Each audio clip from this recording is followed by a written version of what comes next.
महाभारत काल की बात है। एक बार कृष्ण और बलराम किसी जंगल से गुजर रहे थे। चलते चलते काफी समय बीत गया और अब सूरज भी लगभग डूबने वाला था। अंधेरे में आगे बढ़ना संभव नहीं था, इसलिए कृष्ण बोले, बलराम, हम ऐसा करते हैं कि अब सुबह होने तक यहीं ठहर जाते हैं। सुबह होते ही हम अपने मंजिल की ओर बढ़ चलेंगे। बलराम बोले, पर इस घने जंगल में हमें खतरा हो सकता है। यहाँ सोना उचित नहीं होगा। हमें जाग कर ही रात बितानी होगी। अच्छा, हम ऐसा करते हैं कि पहले मैं सोता हूँ और तब तक तुम पहरा देते रहो, और फिर जैसे ही तुम्हें नींद आए तुम मुझे जगा देना, तब मैं पहरा दूंगा और तुम सो जाना। कृष्ण ने ये सुझाव दिया। बलराम तैयार हो गए। कुछ ही पलों में कृष्ण गहरी नींद में चले गए और तभी बलराम को एक भयानक आकृति उनकी ओर आती दिखी। वो कोई राक्षस था। राक्षस उन्हें देखते ही जोर से चीखा और बलराम बुरी तरह डर गए। इस घटना का एक विचित्र असर हुआ। भय के कारण बलराम का आकार कुछ छोटा हो गया और राक्षस और विशाल हो गया। उसके बाद राक्षस एक बार और चीखा और पुनः बलराम डरकर कांप उठे। अब बलराम और भी सिकुड़ गए और राक्षस पहले से भी बड़ा हो गया। राक्षस धीरे धीरे बलराम की ओर बढ़ने लगा। बलराम पहले से ही भयभीत थे और उस विशालकाय राक्षस को अपनी ओर आता देख जोर से चीख पड़े, कृष्णा, और चीखते ही वहीं मूर्छित होकर गिर गए। बलराम की आवाज सुनकर कृष्ण उठे। बलराम को वहां देख उन्होंने सोचा कि बलराम पहरा देते देते थक गए और सोने से पहले उन्हें आवाज दे दी। अब कृष्ण पहरा देने लगे।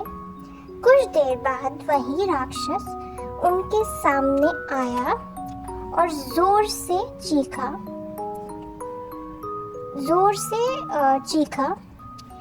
कृष्ण जरा भी घबराए नहीं और बोले, बताओ, तुम इस तरह चीख क्यों रहे हो? क्या चाहिए तुम्हें? इस बार भी कुछ कृष्ण के साहस के कारण उनका आकार कुछ बढ़ गया और राक्षस का आकार कुछ घट गया। राक्षस को पहली बार कोई ऐसा मिला था जो उससे डर नहीं रहा था। घबराहट में वह पुनः कृष्ण पर जोर से चीखा। इस बार भी कृष्ण नहीं डरे और उनका आकार और भी बड़ा हो गया, जबकि राक्षस पहले से भी छोटा हो गया। एक आखिरी प्रयास में राक्षस पूरी ताकत से चीखा, पर कृष्ण मुस्कुरा उठे और बोले, बताओ तो क्या चाहिए तुम्हें? फिर क्या था, राक्षस सिकुड़ कर बिल्कुल छोटा हो गया और कृष्ण ने उसे हथेली में लेकर अपनी धोती में बांध लिया और फिर कमर में खोसकर रख लिया। कुछ ही देर में सुबह हो गई। कृष्ण ने बलराम को उठाया और आगे बढ़ने के लिए कहा। वे धीरे धीरे आगे बढ़ने लगे। तभी बलराम उत्तेजित होते हुए बोले, पता है कल रात में क्या हुआ था? एक भयानक राक्षस हमें मारने आया था। रुको रुको, बलराम को बीच में ही टोकते हुए कृष्ण ने अपनी धोती में बंधा राक्षस निकाला और बलराम को दिखाते हुए बोले, कहीं तुम इसकी बात तो नहीं कर रहे हो? हाँ, ये वही है, पर कल जब मैंने इसको देखा तो ये बहुत बड़ा था। ये इतना छोटा कैसे हो गया? बलराम आश्चर्यचकित होते हुए बोले। इस पर कृष्ण बोले, जीवन में तुम किसी ऐसी चीज से बचने की कोशिश करते हो जिसका तुम्हें सामना करना चाहिए, तो वो तुमसे बड़ी हो जाती है और तुम पर नियंत्रण करने लगती है। लेकिन जब तुम उस चीज का सामना करते हो जिसका सामना तुम्हें करना चाहिए, तो तुम उससे बड़े हो जाते हो और उसे नियंत्रित करने लगते हो। दोस्तों, ये राक्षस दरअसल हमारी जिंदगी में आने वाली चुनौतियां हैं, और अगर हम इन चुनौतियों को टालते हैं तो ये और बड़ी होती जाती हैं।